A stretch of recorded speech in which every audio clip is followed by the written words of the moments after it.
अस्सलामुअलैकुम जी। लो जनाब, इंतहाई अफसोसनाक खबर कि गुजरांवाले दे विच एक निजी स्कूल जिहड़ा कि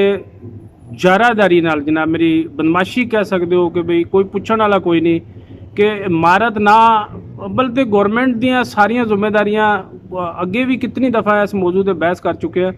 कि बई कुछ गल्लां ते है ही गौरमेंट ते पैंदियां कि गौरमेंट ने जनाब मेरी बिल्डिंग क्यों प्रोवाइड नहीं की हुई कि जी उन्होंने घर दे विच स्कूल खोलिया और 3 बच्चियों नाल ज्यादती और 3 का तो समझ लो अज पता चल रहा है कि भाई अज उन्होंने 3 बच्चियों नाल ज्यादती हुई है। टोटल 5 ने,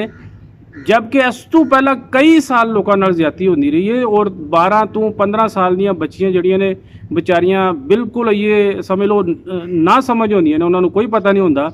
और उन्हां नाल उन्हां दे जिस्म नाल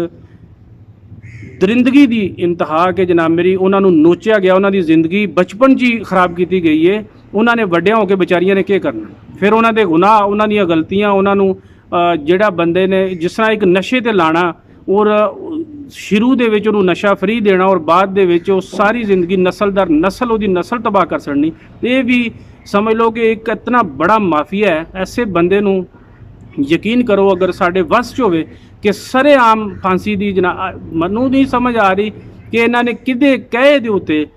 ना इन्होंने जनाब मेरी इस्लाम दे कहे दे ने, ना ये अपने जड़ा इंग्लिश इन्हां दा जनाब मेरी कानून है वो मुताबिक पता नहीं किदे दे कहे दे उत्ते सजाए मौत क्यों बंद की है कि जदों एफो जे बंदे नूं सजाए मौत नहीं लभनी तो फिर किनूं लभनी, किदे वास्ते रखी गई है कि जिन्हें 3 बच्चियों नाल ज्यादती साबित हो चुकी है। जदों DNA टेस्ट करवाया वो 3 बच्चियों नाल ते ज्यादती साबित हो चुकी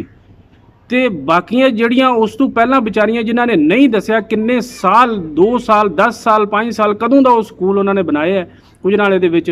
कि उन्होंने घर दे विच फिर औरत मुलवस है जिहड़ी उस औरत जनाब मेरी स्कूल चला रही है वो मुलवस है उहदे विच ते तां ही ये काम होया ना। अगर वो ना होंदी तो जनाब मेरी वो गैर मौजूदगी में इस तरह किस तरह हो गया कि उन्होंने पता ही नहीं लगा है भी कि वह हसबैंड जनाब मेरी इस तरह की बगैरती का मुजाहरा करता पे, उन्होंने सारा पता है ठीक है, लेकिन वो हुण फिलहाल नसी है और कोई रस्ता कढ़न, कोई अप्रोच कढ़न दे, कोई रिश्वत देन दे, कोई किसी नाल जनाब मेरी कोई अपने सोर्सिस कढ़ के तो वो बच जाएंगे ठीक है। 2 साल 4 साल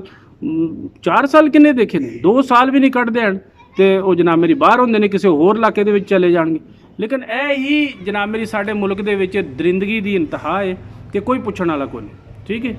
यकीन करो कि दिल नूं इन्नी तकलीफ होंदी है एफो जे वाक़या सुन के, फिर एफो जे लोकां नूं माफियां लभदियां फिर वो विक्टरी का निशान बनांदे होया बाहर अदालत दे विचों निकलदे होया तो वो समझ लो लानत भेजते हैं। वो सानू नहीं दसदे, मैं तो समझना कि भी वो अदालत उत्ते जनाब मेरी दब्बा लाते हैं कि जी उन्होंने बरी कर दी है, लेकिन ना कोई अदालतों को असर हो रहा है ना कोई जनाब मेरी अदारियां को कोई असर हो रहा है। फिर जोड़े महकमे ने जोड़े जनाब मेरी उन्होंने सपोर्ट करते हैं, 2-4 बंदे सारे थाने को बदनाम कर देंगे, 2 ही बंदे मिलते हैं ना, सारा थाना 40 या 50 बंदे तो नहीं मिल जाते ना, 2 बंदे ही जनाब मेरी रलते ना, सारे थाने की बदनामी फिर पूरे महकमे की बदनामी। लिहाजा एफो जे बंदियां नूं इबरतनाक सज़ा होनी चाहिए। खुदारा उठो खड़े हो अपना हक लैने वास्ते आवाज़ बनो, कम अज़ कम आखिरी अल्फाज ने अल्लाह दे नबी दे कि तुसी अगर कख नहीं कर सकते तो कम अज़ कम मूँह नाल ते किसी नूं कहो, हाथ नहीं चला सकते तो मूँह नाल ते किसी नूं कहो कि तू बुरा है। बुरे नूं बुरा ना आखना कितना बड़ा जुर्म है कि समझ लो तुसी खुद बुरे हो।